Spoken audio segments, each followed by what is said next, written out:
welcome to a discussion of education's digital future here in the Graduate School of Education at Stanford. For those of you that are new to us, thanks very much for joining us today. I know we've got a Silicon Valley Learning Technology meetup group that has a number of you here, and thanks for both RSVPing and showing up. Others of you are enrolled in this course, and thank you very much for your animated discussions as we've been diving lately into issues of digital divide, into educational inequalities, into designs that might address those issues. My colleague, Mitchell Stevens, is either in Norway or flying from Norway, so we won't have him today. He's fomenting the technology and education revolution in the Scandinavian countries, he tells us. And he wishes all of us to have a good discussion tonight. And I'm really pleased to have, well, first of all, I wanted to tell those of you that have not been here before what education's digital future is about. So since the fall, we've been convening same time, same place, roughly 5 to 7 o'clock on a Tuesday throughout the quarter to serve as a hub for critical discussions about different elements of the future of education as it relates to digital developments in culture and in society.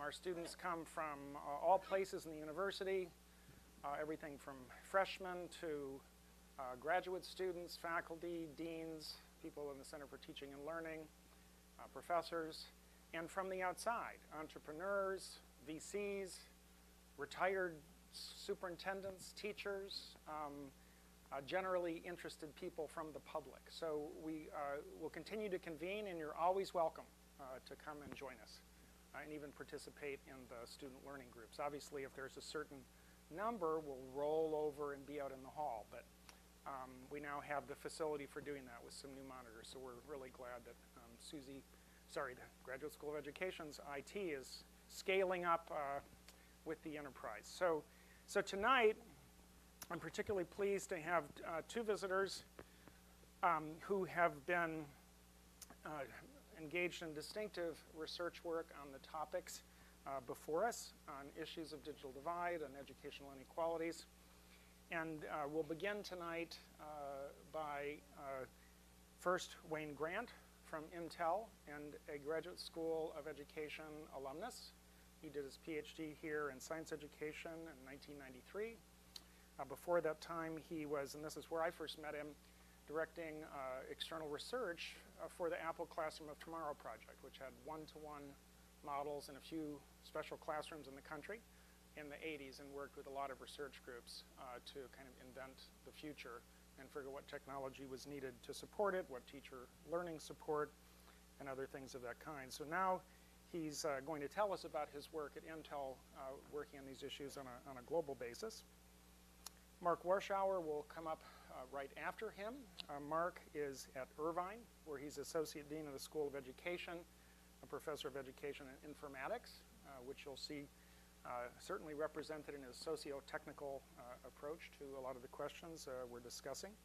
He has a number of books on these topics: Technology and Social Inclusion, Laptops and Literacy, and most recently, Learning in the Cloud.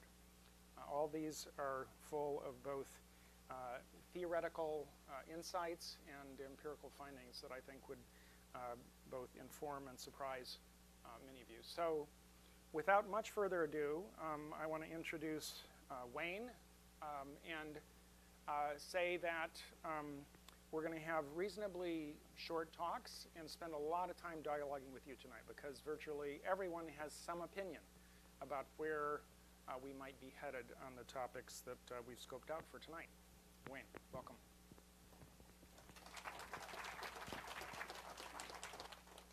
Thank you, Roy. Well, first of all, it's my great pleasure to be here and have an opportunity to actually share some of the unenviably hard-earned experiences that I've been able to acquire after logging over 1 million miles in pursuit of trying to understand a lot of the issues around education technology, both as part of Intel and prior to that. But one of the things that I want to say right from the outset that Roy didn't mention that has grounded me, I would say, from the beginning in thinking about all of these issues was having spent 15 years as a classroom teacher.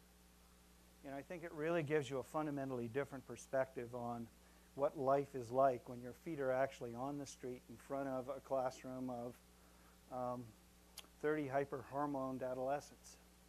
You get a different view of the world. What's it like to manage that? What role does technology have to play as part of that? What do you need to do in those kinds of circumstances? So that's sort of my foundation, if you will. So having said all that, you know, I started out at Intel really within a program that in some ways no longer exists because it's been too successful. And that program was called the Education Market Platforms Group. And what it was focused on was a simple idea, which was instead of thinking about devices and solutions, whereby that I mean not just the device itself, but the applications that you need to have that hopefully are high enough quality to you know, support useful and productive interactions, but also the surrounding things, content, obviously, services, professional development, the whole thing that we believe we need to have in place to, you know, to serve that need, to meet that need. But what was different about this environment was this notion that rather than just accepting an off-the-shelf device, what if instead you could think about building something that was purpose-built specifically for this need? And not just building the device for this need, but selecting or developing applications that also played on the capabilities of the device and actually could extend that environment. And so what Intel did was, through this program, grounded in ethnographic studies that they conducted around the world to try and understand how do the learning circumstances vary from location to location. What kinds of, if you're concerned about design, what kinds of design constraints are you presented with in sub-Saharan Africa, for example, as compared to Orange County, California? And there are some remarkable similarities, but there are clearly some extreme differences. And so I joined Intel largely looking at those kinds of issues and trying to understand where this was going, and logged a lot of these miles really in service of trying to develop that understanding. I kind of characterize myself as being benefited by learning from the school of bruised butts, having sat on so many airliners for so many miles. So, all right, as I go around the world and I talk to ministers at all levels, not just ministers of education, but ministers of commerce, ministers of telecommunication, really the last two are the people with the money, frankly, in most cases. What I find is that they're motivated by really two main things. They're motivated by economic issues. In virtually every case where we're seeing large-scale transformation happening around technologies, we're seeing it's really in service of developing a knowledge economy. And as a consequence of that fundamental shift in perspective of what computers are for and what the computer solution initiative is for, the conversation is changing in quite a fundamental way. Whereas it used to be the idea that computers were kind of this ancillary thing, the real work of learning happened, you know, in textbooks, and computers were in labs or in the back of the room. Now people are beginning to accept the reality that this is a new medium within which one lives, in effect, within which knowledge is being represented in new forms, and that in order to function effectively in this environment, you really need to embrace this technology wholesale. And so we're seeing countries, for example, Argentina, that are adopting technology solutions at the rate of 1 million at a time. You know, and that's a pretty big number for us to think about as we compare the way things are changing in North America, for example. Fundamentally different issues present themselves when you think about social transformation around technology through education at that scale. And what's happening is what Intel attempted to do, and I think has been doing successfully, was we built these purpose-built designs, hardware solutions, and then made the licenses for those designs freely available to industries within country that would choose to adopt them and build start a business around them, for example. And so we sort of jump-started this whole economy, I guess, that was quite virtuous in the sense that they were choosing to, because they were buying on such large scale the number of devices, they thought for themselves, well, rather than going somewhere and buying these from someone else, why don't we manufacture them ourselves and bring them into the education environment so that we're sort of completing a circle, if you will. And that was largely in service of an acknowledgement of some of these concerns that were expressed in almost every meeting that I've been in. This notion that, you know, these sort of routine kinds of jobs that require these routine kinds of skills are either disappearing completely through, for example, robotics, or they're being, you know, subsumed in the sense that one person can now do the work of 25 or 50 as a consequence of, you know, increases of efficiency through the technology. To the point where people begin to realize, for example, in meetings in China that I've been in, where they begin to realize that, you know, labor cost is soon not going to be an issue. Because for a lot of this stuff, particularly the manufacturing stuff, you can buy a robot at decreasing prices such that when you amortize it over an hourly rate, there's no way you're going to compete with that over time. So even low-cost labor is not a sustainable long-term model. So we're seeing people really now moving in the direction of skilling up in these more non-routine cognitive interactive and cognitive analytic areas in pursuit of 21st century skills. And so if you've had a look at this latest book, I guess, that's come out from some of the Sloan folks at MIT, I mean, they're even beginning to say, well, we're not even safe now with the non-routine cognitive skills. You know, one of the examples that used to be given as something that could never be accomplished by a computer would be things like driving a car, for example. Well, guess where that's gone, right? Google has demonstrated it. BMW is demonstrating it.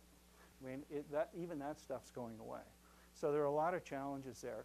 And the perspective is now changing such that people are beginning to realize it's not racing against the machine so much as it is racing with it. That there's a complementarity there that needs to be built out, and we need to figure out how to do that. The underlying issue, though, once again, bringing it back to digital divide, is you can't do it without access. The next thing that we've seen, besides economic impetus, is this notion of social welfare or well-being, if you will. And you can see from this graph, if you're close enough to the front, that essentially what happens is if you look at foundational skills, where foundational skills, according to the Secretary General of OECD, really means problem solving with computing technologies.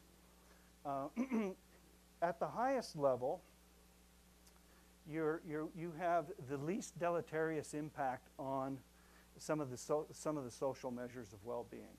As your skill levels decrease, for example, what happens is your odds of being unemployed increase dramatically, personal income decreases, your sense of trust, general trust, decreases, which of course has some pretty significant impacts as it relates to how we interact with other countries.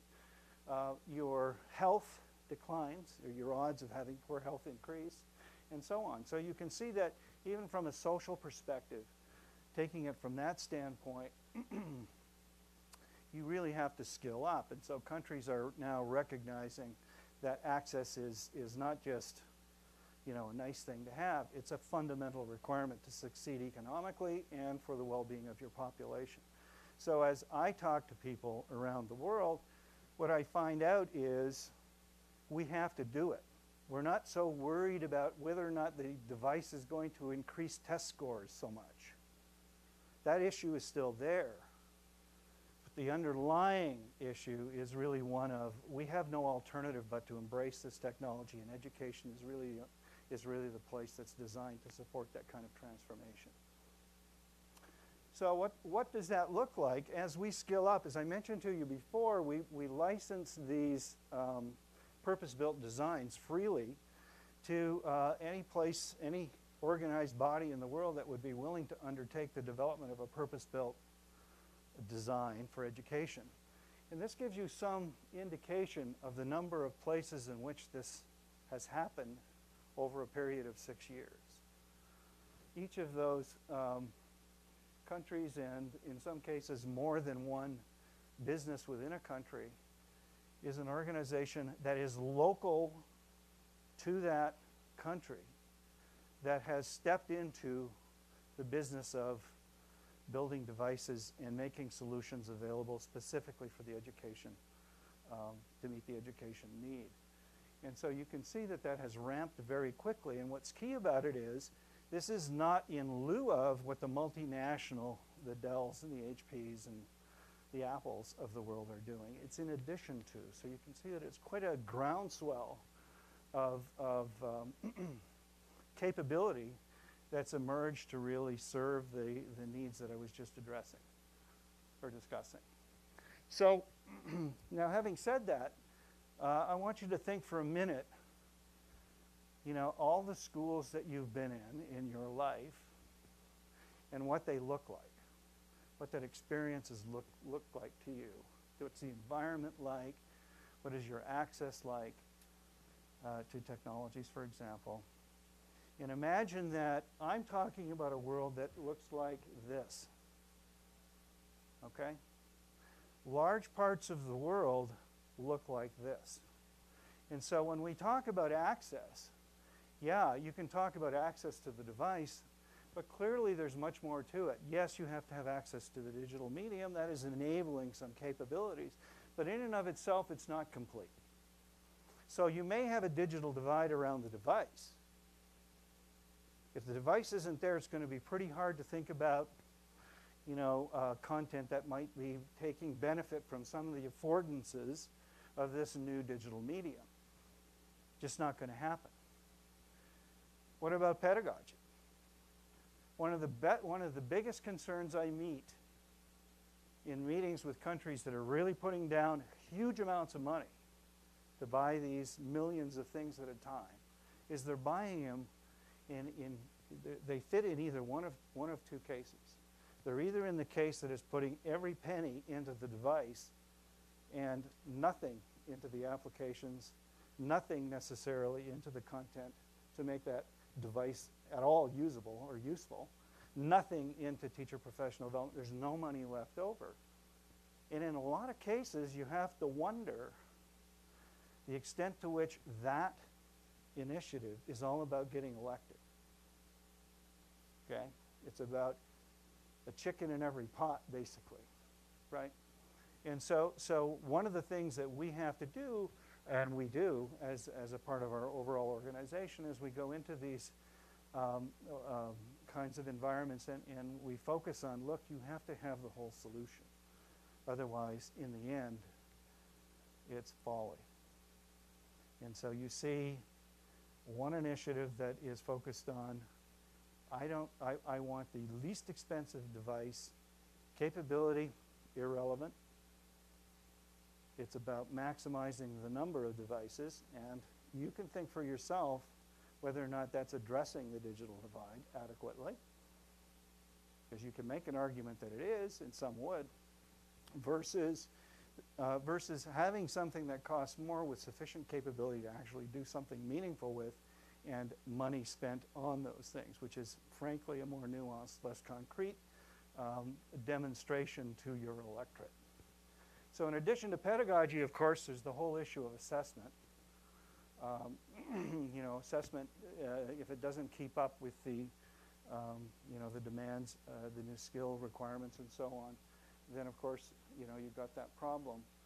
And then finally, the one we confront regularly is this lack of infrastructure that's out there. And by infrastructure, you know, I'll narrow it, at least for this discussion, into things like broadband access, for example, and or not necessarily that you have broadband. Even if you have limited bandwidth, it may not be persistent. And it's a design problem that we confront regularly. How do you deal with that? So that many of the problems that we think are the big issues in North America are really way up here compared to the digital divide issues we're thinking about down here. And so we can have that as part of our discussion. In the end, just to be a little provocative, I'll ask, is a digital divide inevitable? Here you have a graph that comes from Ray Kurzweil's Singularity is Near, where he's been plotting really the power of devices, MIPS per $1,000 in 1998 dollars, if you can't read that, and showing, in effect, the consequence of Moore's Law, where, quote, power is doubling roughly every 12 to 18 months. Now, in the beginning, in the very early stages of that, it's not that big a difference. But once you get 20 years into it, there's going to be a huge difference between year 20 and year 21 in terms of capability. And that is going to roll back and impact all of the things that we just talked about in terms of content, pedagogy, assessment, and infrastructure. So the challenge that we have to think about when we think about digital divide is compared to what? Is it compared to having nothing?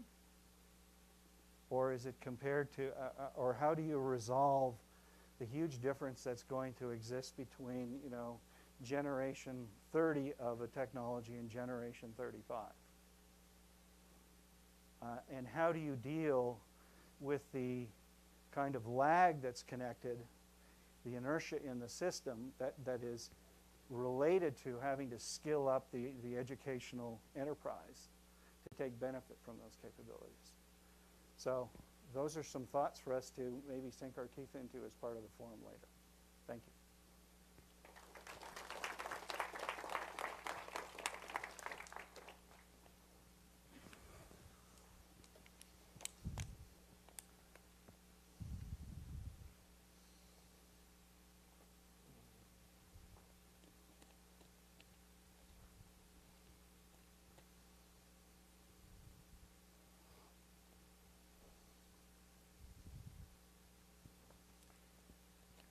Well, thank you very much. It's really a great honor to be here and to be presenting together with Wayne and Roy, two people who have given such great leadership to this field and who I've admired for decades is such an honor, and to be in such a distinguished audience as well. So thank you very much for inviting us. So in spite of the first photo here, which is from India, I'm going to take a somewhat different take than Wayne. I'm going to be talking mostly about the U.S. context, and I've been a professor at UC Irvine for about 13 years now, and for almost that entire time, we've been doing research on technology-intensive schools in different communities in the United States, and in particular, looking at the impact of different programs on at-risk learners, English language learners, other underrepresented students. So I'm going to be talking about some of that research today. And just to illustrate some of the differences in context between the international context and here, and also between here and where we were 15 years ago when we were talking about digital divide in terms of meaning, differences to access and devices. This is not a new study. This is a study that was 3 years old by the Kaiser Family Foundation. But even at that point, youths in the United States between 8 and 18 years old, blacks and Hispanics were using computers more minutes per day than white students. So some of the simplistic versions that we had of the divide 15 years ago, where certain groups of people were being completely shut out of access, is a very different situation than it is today. Well, does that mean that everything is hunky-dory in the United States? Obviously not. And this is just one example of the big divides that exist in our society. It was interesting to me how Wayne and I both thought, and you'll see when I see in the next slide, for our first couple of slides, we kind of focused on some of the same central issues. Our society, at the same time, computer access has spread over the last 15 to 20 years. We've become more divided by education, more divided by social issues, more divided by income. And here's one of the reasons why, and it's the exact same data presented slightly differently that Wayne presented. This was actually based on a study that was done in the United States by Autor and Levy and Moraine that looked at the job market in the United States. And in different versions of this, they described the term somewhat differently.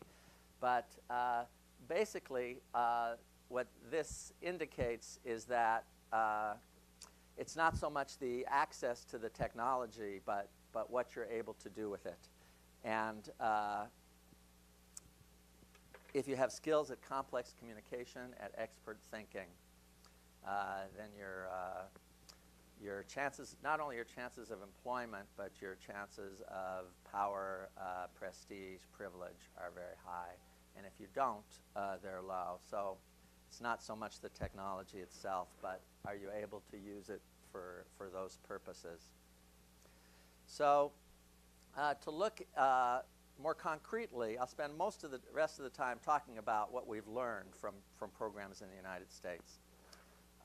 One of the programs we've looked at is the One Laptop Per Child program, which many of you have heard about. It was initiated by Nicholas Negroponte, and it's organized a little bit differently in different countries throughout the world. I was talking with a couple of you about the way it's organized in Uruguay. But according to Negroponte's formulaic version of it, it's the version that Wayne referred to, which is you put all the money into devices, you get them out there, very, very inexpensive devices. You can get as many out as fast as possible. And this version was done in Birmingham, Alabama. 15,000 EXO laptops were handed out to all K-6 students in the Birmingham schools who are almost 100% low-income African Americans. The program started off with a great deal of fanfare, but there was no money given for internet connections, repair, maintenance, teacher training, professional development, etc. And within about 6 months, large numbers of the laptops were broken. And there was actually pre- and post-survey done before students received the laptops and 6 months after they received the laptops. And in most measures of using computers for either academic work or content creation actually went down after they received the laptops. By 18 months to 24 months in, the majority of them were broken, and the school district abandoned the program. And I suppose there's a few dozen at this point still in people's hands at homes, but there was no money for repair, and the program ended. Now, the good news is that's not really the norm in laptop programs or educational technology programs in U.S. schools. One of my doctoral students and I have just completed a meta-analysis, and there's a fairly consistent positive effect in almost all areas of learning. And these are by standardized measures. Presumably in new 21st century learning skills, the effects are larger. So what is it that allows these benefits to be achieved? And in particular, what is it allows the benefits to accrue to at-risk learners? And based on our research, I think that there are 4 main areas. And these are all within the notion of curriculum and instruction. This is not to deny the larger areas of pedagogy and assessment and infrastructure, et cetera. But in terms of what teachers do in the classroom, there are 4 things that we have found to be important for learning in general, and especially for learning of at-risk students, which I'll call content, composition, construction, and community. So in terms of content, we went through 20 or 30 years where basically all writing went from the page to screen. And now we're in the early stages where almost all reading is going from page to screen. So there's the question of how you get material out to students, and in particular, how you make it accessible to them. And there are all sorts of interesting ways of scaffolding content and reading material that we could spend a lifetime developing, designing, and researching. For example, one of the projects that we're working on at Irvine is something called Live Ink, which takes text from traditional block format and changes it into syntactically organized, cascaded format that gives students the kinds of linguistic clues to the structure of the sentence, which is often available in oral communication through hand gestures, intonation, etc., but is not so available in written communication. We did one study where we tested this out in about 30 sixth grade classrooms using random assignment. And the interesting thing is that even though the standardized tests are given in the traditional block format, after students had been reading like this for about an hour a week over the year, they increased in several areas of the California Standards Test, English Language Arts, compared to the students in the control group. So I just give this as one example of many kinds of scaffolding. But if we're thinking of the ways that technology can help lower divides rather than amplify them, one way is through providing scaffolding to meet the needs of low literacy students. Another way, and I think probably the single most important way, is through the whole area of composition and writing. Writing is critical for academic development for several reasons. One is, of course, writing is such an important skill in the knowledge economy. It's impossible to do well in college or careers without writing. I think there was a study that shows, even engineers spend like 30% of their time writing, and if they go up in management and engineering, it goes up to 50 or 60%. So writing is important in every area. Writing is also important for academic language development and for content learning, because when you're writing, you're thinking out loud, you're reflecting on your ideas. And so there's such a natural match between using new technologies and writing. We've been looking at, so most of the best laptop programs that we've looked at are ones that the distribution of laptops is paired with a curriculum that's focused on better teaching of writing, more authentic writing, and especially more informational and persuasive writing. In all of these studies, we found in the laptop classes with the writing, students' test scores have improved more. This has also taken place not just in writing classrooms, but in science classrooms where students are writing more. And again, greater benefits for English language learners than for the population overall.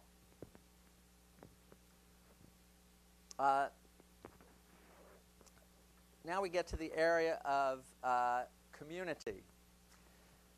And by community, I mean people using digital media to collaborate with others, to talk with others, to share ideas with others, both in the classroom and around the world. I think the main point here is it's not just enough to put people online.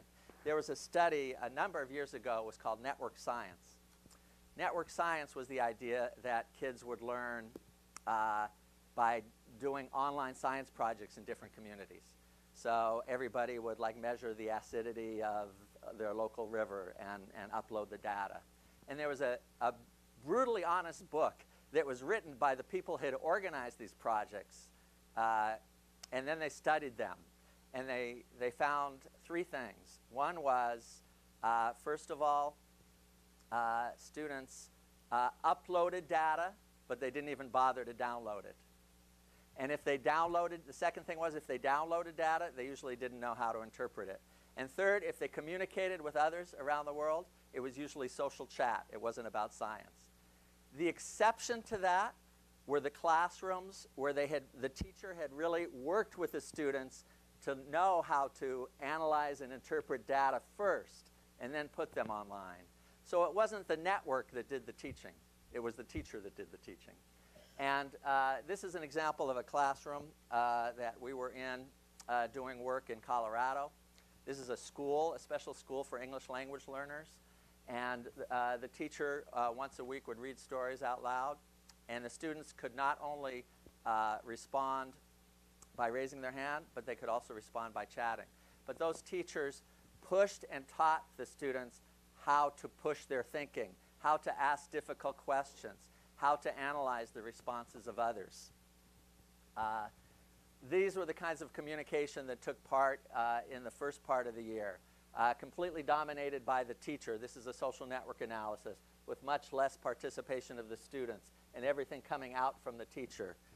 By the end of the year, there were much more dense networks with lots of students participating more equally.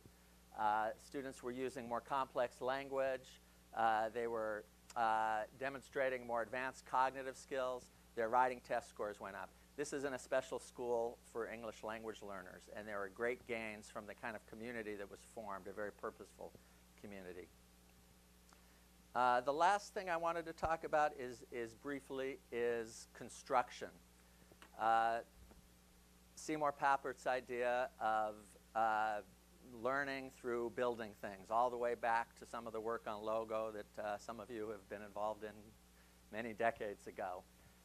This is an example of the program Scratch, which is a multimodal computer programming language. A colleague and I, Kylie Pepler, did a study. Now, this was in an after-school program in a low-income area, a computer club, and we wrote a case study of a student who had learning and cognitive disabilities, a young girl, a young African-American girl, who was was completely illiterate, could not read or write at all. Taught herself Scratch with mentors, with the support of a community, but through working on Scratch, started to develop an understanding of the relationship between code and meaning. Developed a semiotic understanding that was really the basis of literacy, and used that to develop her reading and writing skills as she developed her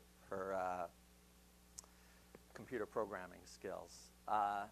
One case study, but it's exemplary of what many other people who have worked with Scratch and done research on it. So I think these four areas: content, composition, community, and construction have been found to be especially appropriate for at-risk learners, English language learners, limited literacy learners. One final example of a project that put all these things together in project-based learning. This was an example from some schools in in Oxnard in the United States. It was a community that was a very low-income Latino community that was surrounded by strawberry fields. And this was an example of a project where they had only one computer in the entire classroom. But the teacher worked with the students to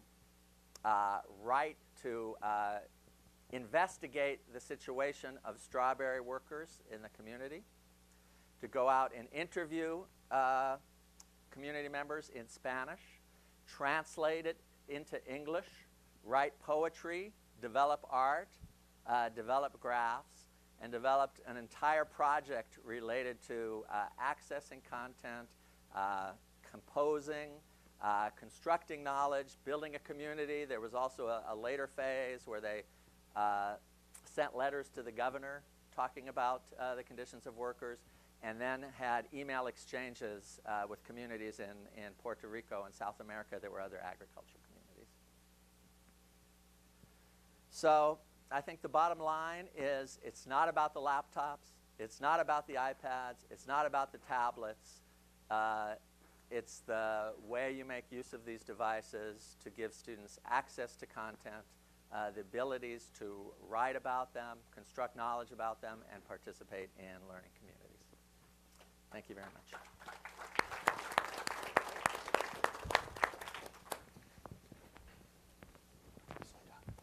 Well, let's go sit together in the front. Great pictures, too.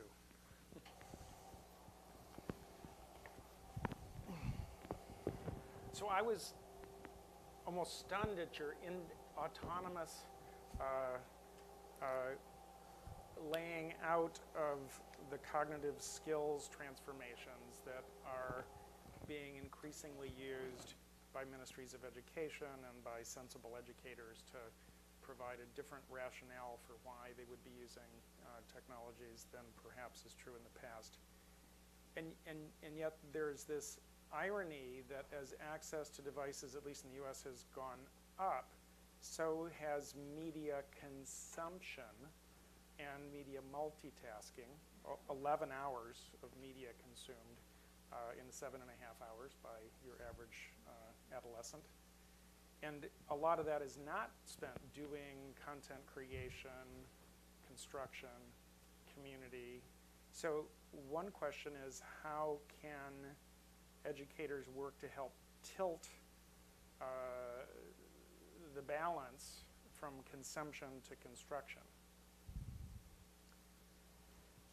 You know, I think, how does the phrase go? We have to go from valuing what we measure to measuring what we value. I think the assessment regime drives educational reform so much in the United States. And I don't think the assessments that they have now are useless, but they're very, very narrow. And to the extent, and I think that there's some movement in this direction with these two national coalitions, et cetera, but to the extent that we're able to develop assessments that really demand using technology for construction, for critical thinking, for research, et cetera, I think there will be much more of a push to implement that type of teaching and learning in the classrooms as well. Do you see some movement in that direction with an increasing desire on the part of youth to create videos and music and robotics and the whole kind of maker movement? Jeff? Yeah, I see that happening globally. I mean, in effect, as part of the solutions that we put together, we actually address the whole construction phenomenon. The fact that you need to make these media-rich authoring tools, for lack of a better phrase, available much more globally, but at the same time, to the extent that teachers aren't prepared to understand how to use those in a, not operate them, but actually take benefit from that whole construction experience, it doesn't move it forward. So those two things have to happen together, I guess I'd say. And what I see, frankly, throughout the world is it's much lower on Maslow's hierarchy, so to speak, in terms of the skill level that's really required to think about that. Yeah, I know even in Singapore, which I worked with and which has quite an ability to set on high a mandate for how it is that educators will interact with their learners. Recently, I was there for about a week interviewing teachers and children. It was one of the most interesting things. And one of their mandates is more collaborative learning. And so part of the question was to the educators and to the kids, when you're doing collaborative learning, what is it that you're doing? And the hope was that it was going to be more construction, team-based, collaborative activity, but it was collaborative studying of a text that was what dominated. Well, I think Singapore has a particular contradiction, which is, you know, trying to foster bottom-up collaboration in a very top-down, authoritarian way. Right. Yeah, and even as we think about collaboration from the standpoint of this, new social reading, so to speak, it strikes me that even that is being subverted in some ways, in as much as it really, in many cases, becomes a commerce around who's got the best notes they can share with the other. And, we've increased the efficiency of doing that, and in some cases, I expect we're going to see a whole new economy develop around that. But I also think it's not just about production. One of the studies I did in Hawaii was a comparison between a very elite private school, which, by the way, is the private school that our president went to. I've never revealed that before. And a low-income rural public school. The latter school had a large percentage of Native Hawaiians and Samoans. And they both had a reputation for being very, very good in the integration of technology, and that's why I wanted to look at them. So I compared, for example, two interdisciplinary science programs. And in one of the science programs, the one at the wealthy school, students were going out and collecting data and using probes and analyzing the data and using technology the way scientists use technology. At the low-income school, they were working together to write newsletters about their visits around the island, and they were even working on a little inspirational booklet called Portuguese Bean Soup for the Soul. Now, the teacher at that school, and maybe correctly so, felt that she really needed to engage the learners and that science wasn't that important. What she's doing was very collaborative in a very productive sense. Yeah, they were publishing together, they were writing, they were authoring, but they weren't learning any science. And I think this is I know there's a lot of criticisms, for example, about the Common Core, but one of the strengths, I think, of the Common Core is to really, include a rigorous academic curriculum at the center of educational reform, because it's not just getting kids to collaborate or even to make things together. We really need to have them master academic disciplines. And a focus on reading in the disciplines for the first time, really, in the English language arts standards, because in the past you've had science and math teachers saying, oh, reading, that's for the other teacher to deal with. But reading to learn has become a big problem accordingly. So your Kurzweil chart, in the context... Ray's Kurzweil. Ray Kurzweil. In the context of, we were talking earlier about how now many American kids have multiple digital devices. So it's the question, well, in this context, do I use my smartphone, my tablet, or my laptop? And there's the whole bring your own device phenomenon in the United States. I think for a lot of educators, the sense I've been getting in the US is that even though it was confusing when the National Education Technology Plans had a notion that what schools should drive for was a number of students per computer and keep driving that down, at least they could measure that and they knew what that was about. But with bring your own device and very different pedagogies for using the technologies, a lot of education policymakers seem a little more confused today about what to measure, how to make progress, and whose role it is even to make those decisions. Is it up to the parents? Is it up to the community? Should we get federal money from E-rate successors? What's your experience in places that are meaningfully and strategically tackling that issue of digital divides and inequalities? Well, some of the places we've been looking at have been doing mass distribution of low-cost devices, netbooks or Chromebooks, Android tablets. Some are moving towards bring your own device policies, but supplemented bring your own device policies so kids aren't left on their own. So it's, this kid brings an iPod and this kid brings a MacBook Pro, but every kid brings a laptop, and those that can have access to a laptop in school, and that way the limited amount of funding that the school has for technology could be more focused on the students who need it than ones who don't. But it's some, especially among high school students. High school students are very familiar with their devices. They know how to use them. It's kind of an extension of college students. I don't think there needs to be as much of a focus on every student having their own device. Yeah, and certainly I'd say in other parts of the world, certainly in the emerging economies, this is very much of a North American phenomenon. The concept of bring your own device assumes you have a device to bring. So largely speaking, in some of the countries that we're working in, those devices just aren't available.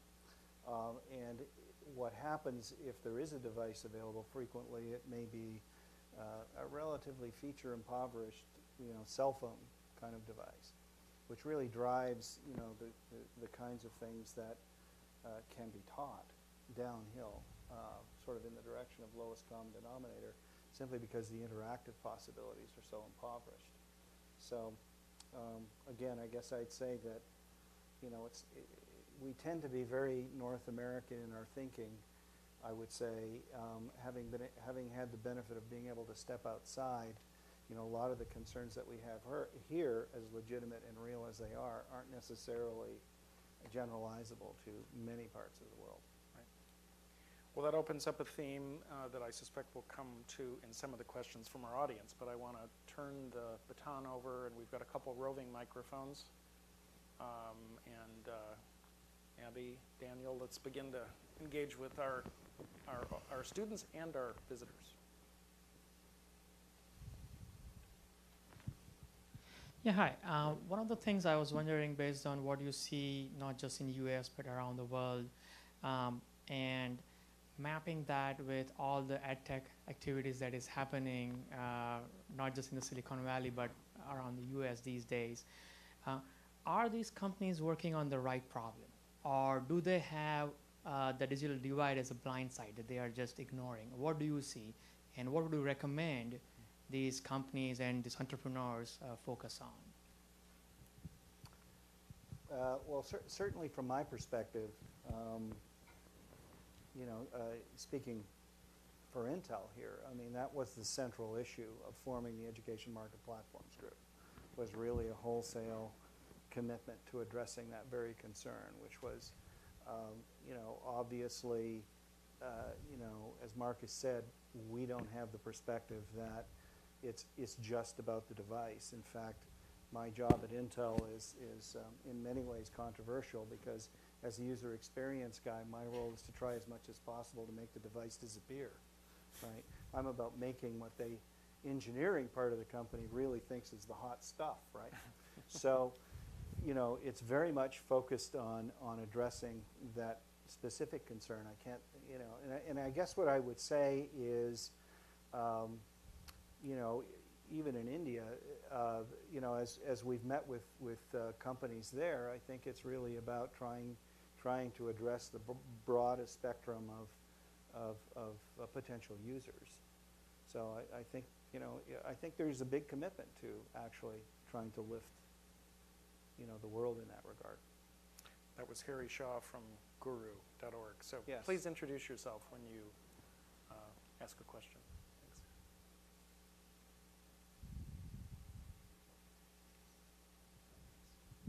Hey, I'm Chris. I work at CK12, which makes free open source textbooks. I'm curious about where this leaves teachers, because we saw that the demand for sort of routine cognitive tasks goes down, but for really rich analytical cognitive tasks, it goes up. And I think different people see teachers in those different categories. And quite frankly, we have, from my perspective, we've never needed good teachers more, but we also, there are many situations in classrooms where the teacher is maybe one of the people who's left behind on the digital divide. I'm curious your perspective in the US and then also overseas, where people are facing somewhat different challenges. Well, it's obvious that we need better teachers. And if you look at the countries, if you look at country, let's say Korea and Finland, their approaches to education are very, very different. There's no single formula for quality education around the world. But what they have in common is very well qualified teachers. The countries that have the best education systems are the ones that get the cream of the crop of university graduates to go into teaching, which prepare them very well, which have them teaching fewer hours per week, which have them spending more time collaborating, which really treat teaching as a complex cognitive task.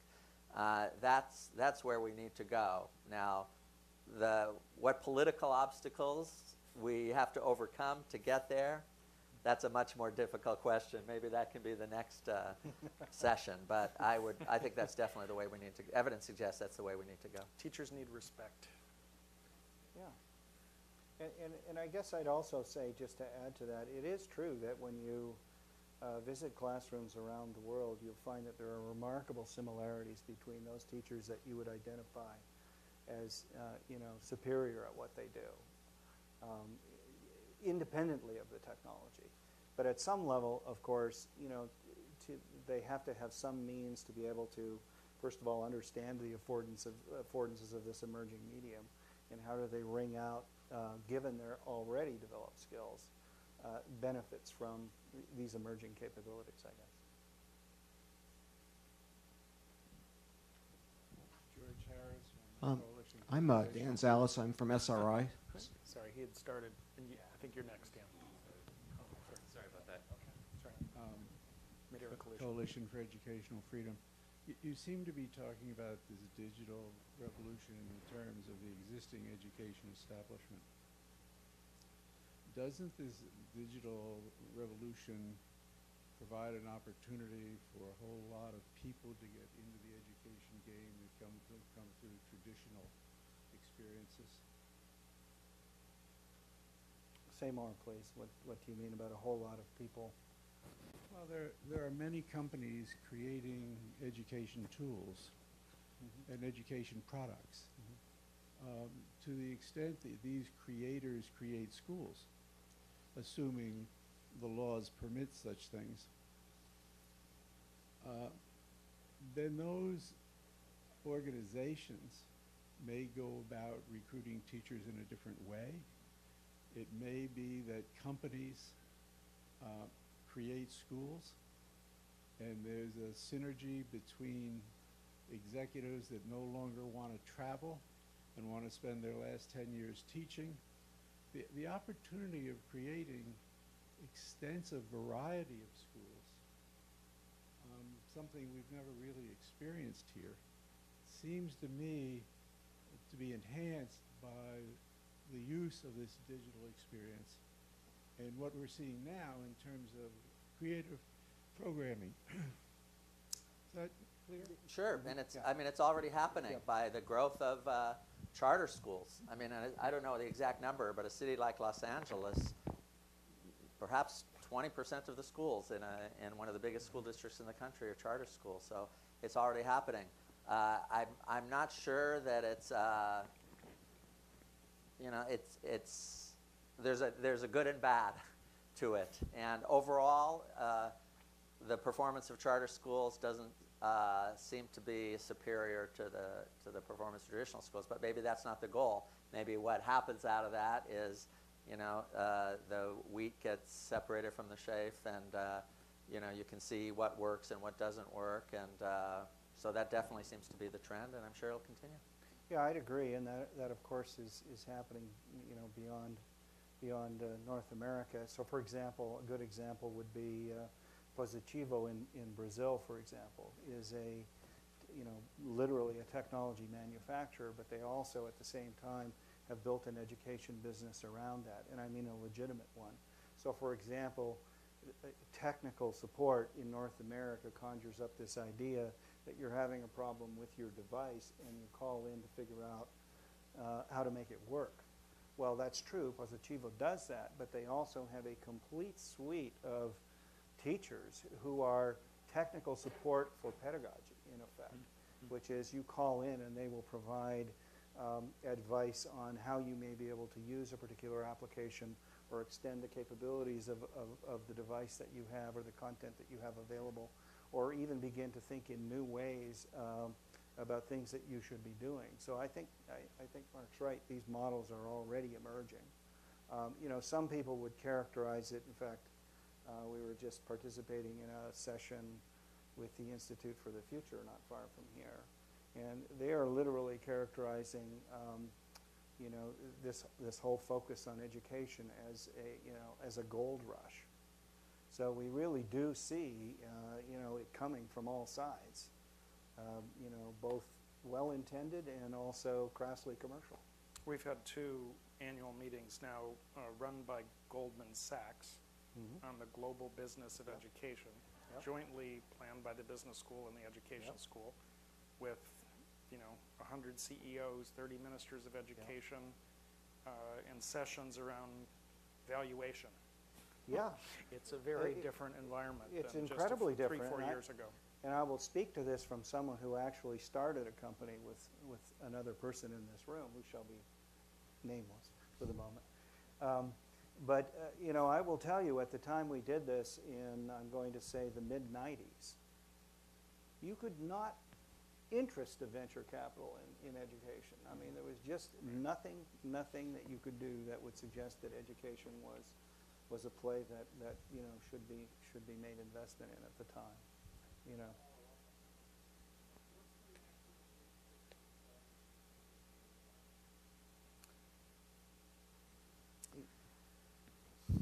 I mean, Varies. that's a very, very broad term, but I would say it's for the most part negative, partly for good reasons, partly for parochial reasons.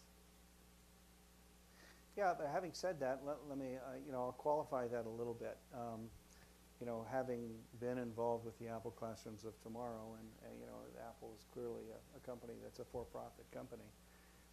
I would say that at least at that period of time that I was there, the educational enterprise, to use your expression, was very willing to accept the legitimacy of the work that was coming out of that organization as being useful and meaningful, and in fact, in many cases, was perceived to be ahead of the research world in a lot of ways. So it really depends on how well I would say the you know, for-profit organization positions its intentions in the marketplace.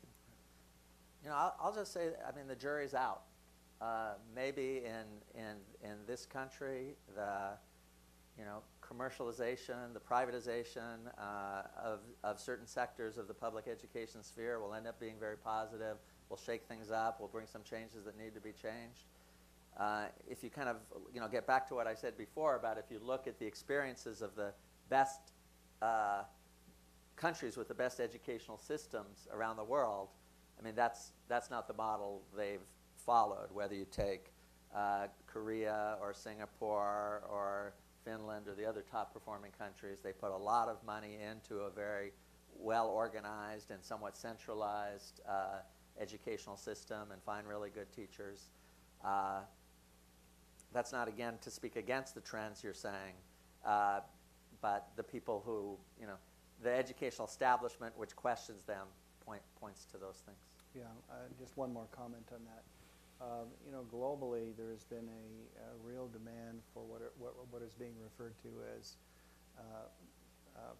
public-private partnerships, to actually engage both of those sectors, if you will, in service of transforming the educational establishment within lots of countries. I mean, around the world. educational Jordan comes to mind. establishment, so-called, isn't very good at having sustainable models that employ technology for pedagogy. Right. The International Science Foundation has funded many hundreds of millions of dollars of research work that has created insights, created publications, but not left lasting tools in the hands of educators. And at the same time, a lot of companies, including the huge ecosystem developing now around learning technologies, often know very little about research from the academy.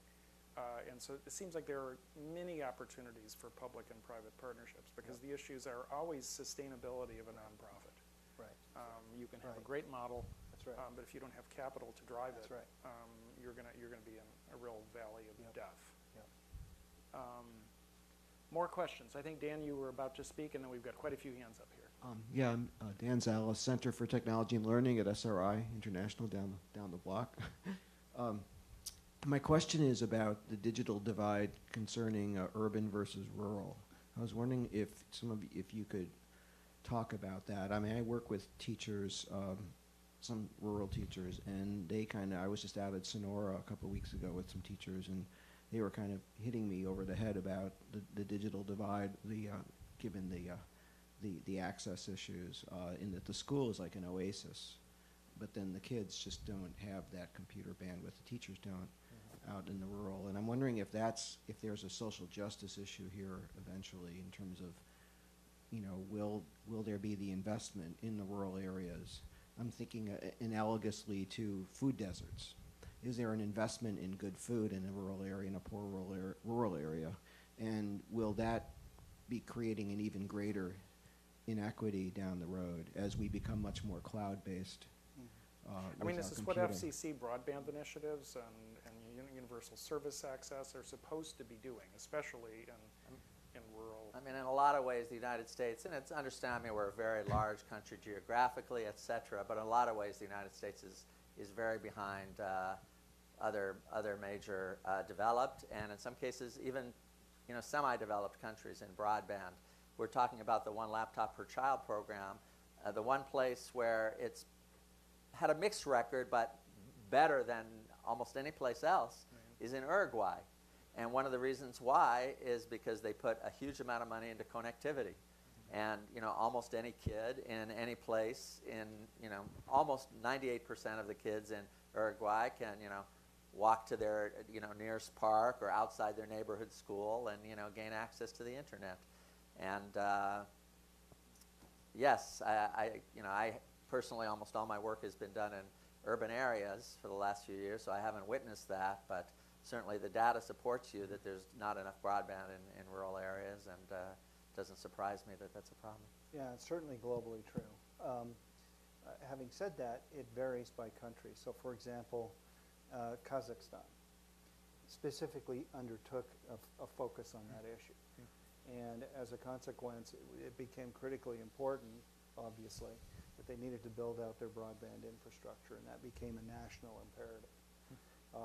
To the point where they recognized that one of the ways they could get, let's say, better skilled teachers into remote areas was via broadband capabilities. So, they had a pretty well-developed technology plan specifically addressing that concern. Hi, Melvin Boone. I'm a junior here, undergrad at Stanford. And so I see teachers' role kind of as delivering content to the students, but also dealing with, psychological or cultural things that may impact the students' engagement with the education system in general. So as technology becomes more intrinsic in the classroom, I see its role in helping the teacher deliver the content, but does it hit a natural barrier in terms of helping the teacher deal with those other aspects of the teaching role? One of the mantras that I came up with is from this past decade of research is technology makes a good school better, but it doesn't make a bad school good. So if teachers and principals are good at addressing all sides of kids' intellectual and cognitive and social development, they can deploy technology very successfully to help them do that better. In schools where that's not happening, there's discipline problems, a lot of wasted time, teachers are not dealing well with kids' issues. Well, you throw technology into the mix, it can just amplify that.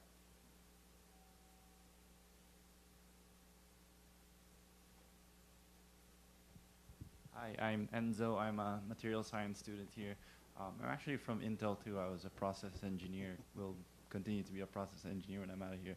Which kind of prompts my question. I'm sure Intel didn't have much problem with the hardware stuff, but in terms of the content, I mean, both speakers made a good point of the importance of the content. How did Intel come up with the content to be integrated into these devices? And I saw the map of all the companies you work with all around the world. Did the content vary? Do you think it should vary?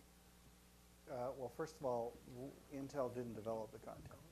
And it's our position that the content is inherently local. I mean, you can't waltz into a country as Intel in particular, or any other big multinational corporation, and dictate to that country, you should be using this content.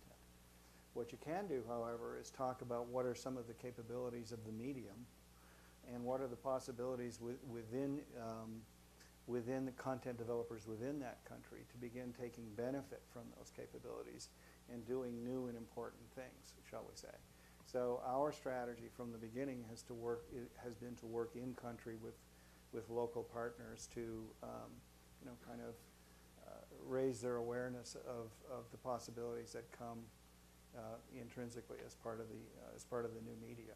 So it's really through partnership. It's not we're building it for you to use it.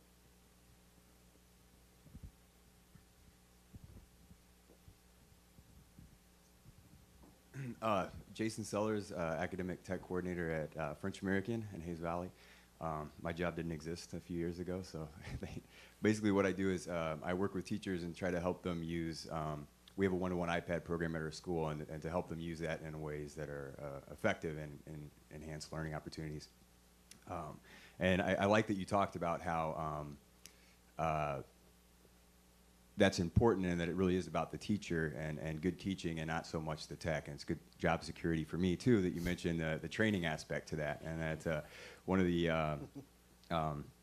case study you mentioned in Birmingham, Alabama, how a lack of training was one of the things that you identified as a reason that that wasn't successful.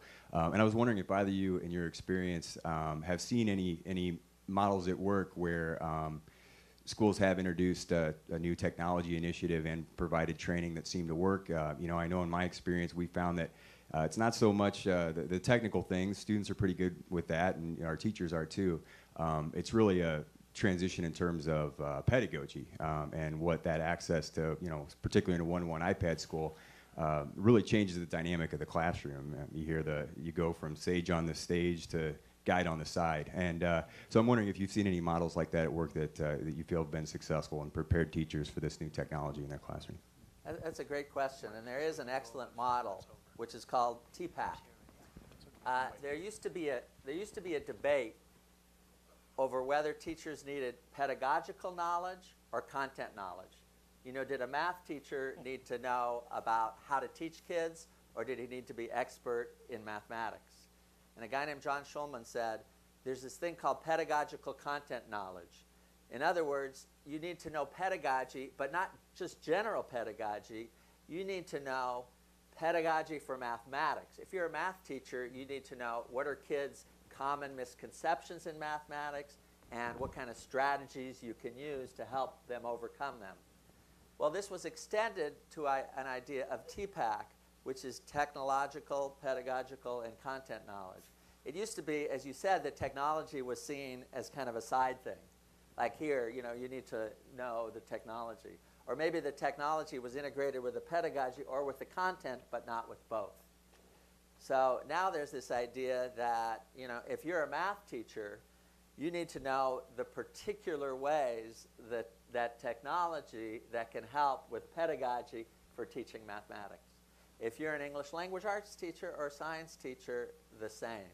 So that rather than this generic training of here's how you use the technology, to really integrate it in terms of the types of teaching that's being done. And then the other lesson that we know from the Apple Classroom of Tomorrow work that was done so successfully many years ago is that it takes time.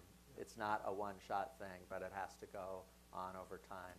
So, look at TPAC. Just look up TPAC on the web, and that's a great model.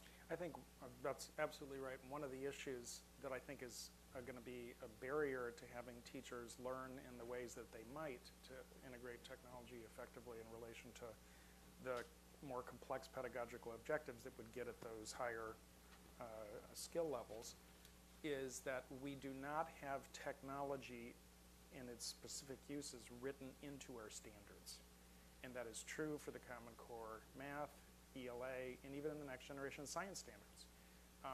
Because there are specific affordances or properties of the technology that represent knowledge in different ways through simulations, through yoked representations, the graph and the equation and the like, that have been built up from research in the learning sciences and education research community that simply is not represented in the standards. Technology is still thought of as something that gets brought into the content after the fact, even though it transforms the nature of knowledge representation and how people interact with it. Yeah. And I would say that, one of the things that, we think a lot about actually in my team, it's the user experience team after all, we should be thinking about it, is this whole notion of what are these properties I mean, for the first time, I mean, you know, teachers don't, in my experience, aren't prepared even to think about the media within which they operate and what are its pedagogical properties.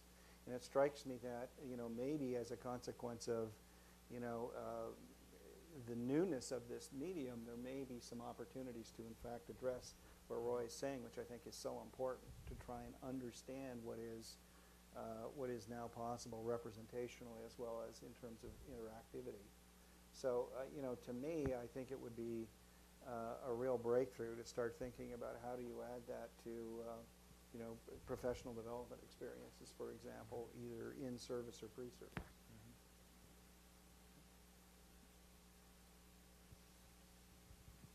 Hi, Liza Loop. Liza Loop. There's a voice from the past. Yeah, Wayne and I were colleagues. We were both here for a while.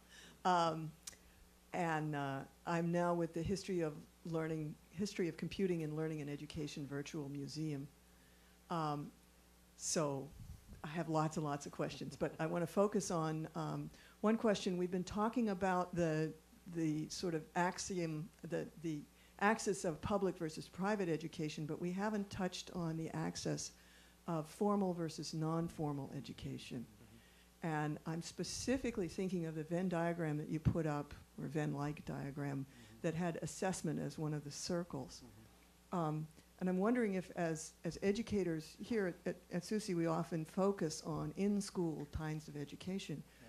But I think that the introduction of computing into all of our lives is really making a difference in the non-formal education sector. And we just came from a conference on museums and the web.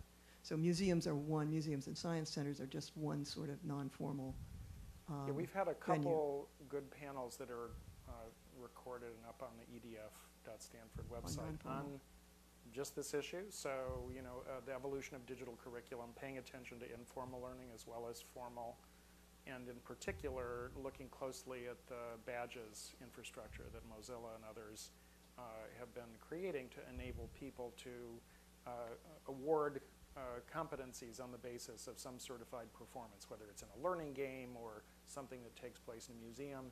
And that seems to be providing a kind of infrastructure that can begin to help in moving, because from a learner's perspective, whether it's informal or formal learning, they'd like to be able to have the experiences count in some way, right?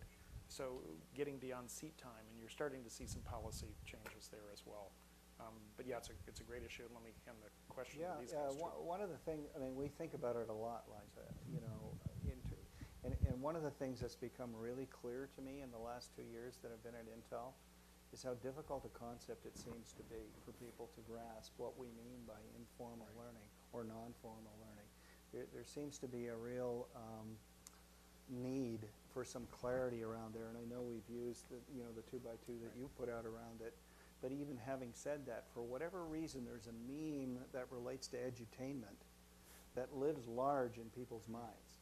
And it seems to be very hard to displace, that you can, in fact, have, you know, much more beneficial, shall we say, fruitful kinds of informal or non-formal learning experiences. For whatever reason, it's a very, very difficult concept, it seems. Yeah, but you, or something. In the back, yes. Hi, James Hines. I'm a co-founder of Startup EdTech. We put on hackathons at the college level that encourage student entrepreneurs to pursue EdTech as opportunities, as they are the current customers of education. My question speaks to something that was spoken earlier about Skills Up. My question is, what is the Skills Up strategies and dollars that goes after parent training? As when you talk about monies for student training and teacher training and tutor training, when there was a photo that talked about a young lady who was illiterate at whatever age from Alabama, I can only blame so much on the teacher, as that child had went home each and every day, every night, and that parent did not recognize that there was not a ascension or an increase of education. So my question is, where does, and also with the notion that a child, K through 12, spends about 1,000 hours a year in school and 8,000 hours a year elsewhere. Right. So where does teacher, or rather parent training and parent dollars come into this whole digital divide equation? Great question. Well, there are a few connections, and I want to make one introductory comment, which is I know this is going to be wrapping up soon. One of the reasons I accepted this was to really network and meet more people and talk to more people. Unfortunately, when this is over, I'm going to have to make a beeline for the airport to get back to Orange County. But I just wanted to let people know that I really enjoy being in contact with different people from different sectors. Anybody wants to follow up, shoot me an email, and we'll continue the conversation. As to your particular point, there are, of course, several things. Most of the best technology programs for kids are ones which seek to involve the parents. You know, a lot of them make it a requirement. Your kid can use the laptop at school, but before they take it home, you have to come in for training. So you can learn the programs, you can learn the software, you can learn what's going on. And then it also becomes part of an ecosystem where there's more communication with the parents, more transparency, more putting assignments online, more putting kids' test scores online. Of course, you know, improving parenting in this country is a much, much bigger issue than we can address here. But there are some concrete ways that through introduction of technology in schools, you can try to leverage that to strengthen the parent-school-child relationship. There's another angle there that Bridget Barron and some others are working on, which is joint media engagement between parent and child around, quote, informal learning on iPhones and iPads and other things from Sesame Workshop and other public media. They are really interested in finding design principles that could help support any parent to engage meaningfully as part of a learning conversation with their kid around some of these available media, instead of having it simply be a pass back. Here, kid, take the iPad. Be quiet now. Because in the early days of Sesame Workshop, the kids that learned more were those that sat with their parents having discussions, and the same thing's true today. Yeah, just as maybe a slightly different take on your question, one of the things that we saw in the mid-'80s as part of the Apple Classrooms of Tomorrow that you know, it has always intrigued me, and that I see being repeated in other parts of the world, is that the child at that time was really the gateway to technology for the parents. Parents at the time did not have access to those technologies, and when the kids brought them home, they were literally engaged in conversations with the parent, showing them what they could do with the technology. And I see that happening in other parts of the world now, where in some ways it's sort of brokering conversations that may be relevant to the parent, largely because of the skills things that we were talking about and the economic and jobs implications of having some kind of technology skill. So it's maybe an unintended consequence of you know, the medium, that it is bringing kids together, or kids and their parents together around this new kind of campfire, if you will. Well, I want to draw this fascinating discussion and dialogue with you to a close. I think we've opened up the box considerably on digital divides and educational inequalities, and probably provoked as many questions as we have answers, but we're very glad to have both of you here with us this evening. Thank you.